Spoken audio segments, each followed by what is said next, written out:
আমরা বাদ দিব। 7 থেকে 3 গেলে 4, 4 থেকে 2 গেলে আর থাকে 2, তাহলে আমাদের উত্তর হচ্ছে 24। 7 থেকে 3 বাদ দিলে 4, 4 থেকে 2 বাদ দিলে আর থাকে 2, তাহলে উত্তর হচ্ছে 24। 47 থেকে 23 গেলে 24।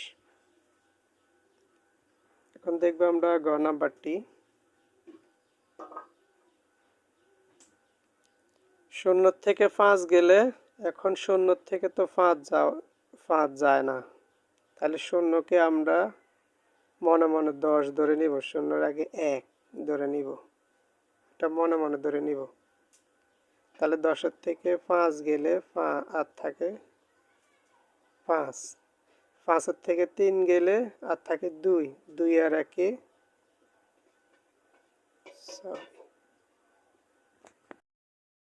এখন আমরা যে মনে মনে এখানে 1 ধরে রাখছিলাম সেটাই 3-এর সাথে যোগ হবে। 3 আর 1 4, তাহলে 5 থেকে 4 গেলে আর থাকে 1। অঙ্কটি যদি বুঝে না থাকেন আমি আবার বুঝিয়ে দিচ্ছি। 0 থেকে 5 যায় না, তাহলে 0কে আমরা 10 হিসেবে ধরে নিব। মনে মনে 10 হিসেবে ধরে নিব, তাহলে 10 থেকে 5 গেলে আর থাকে 5,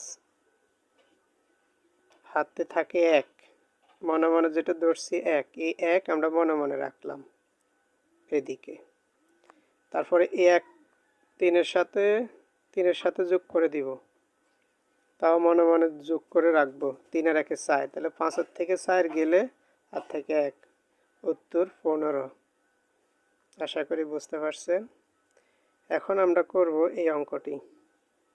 7 থেকে 0 গেলে 7ই থাকবে, কারণ বড় অক্ষরটি সবসময় প্রাধান্য বেশি পাবে 7, 0-এর কোনো দাম নাই।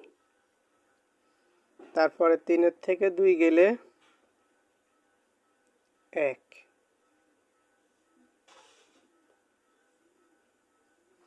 0টা যদি নিচে থাকে, উপরে যদি বড় সংখ্যা থাকে তাহলে ওটা বরাবর চলে আসবে, 0-এর কোনো দাম থাকে না। 0টা যদি উপরে থাকতো তাহলে আমরা 0কে 10 বানাই নিতাম, সেজন্য 0 যেহেতু নিচে, 0 বাদ, 7-এর 7 বসছে, 3 থেকে 2 গেলে 1।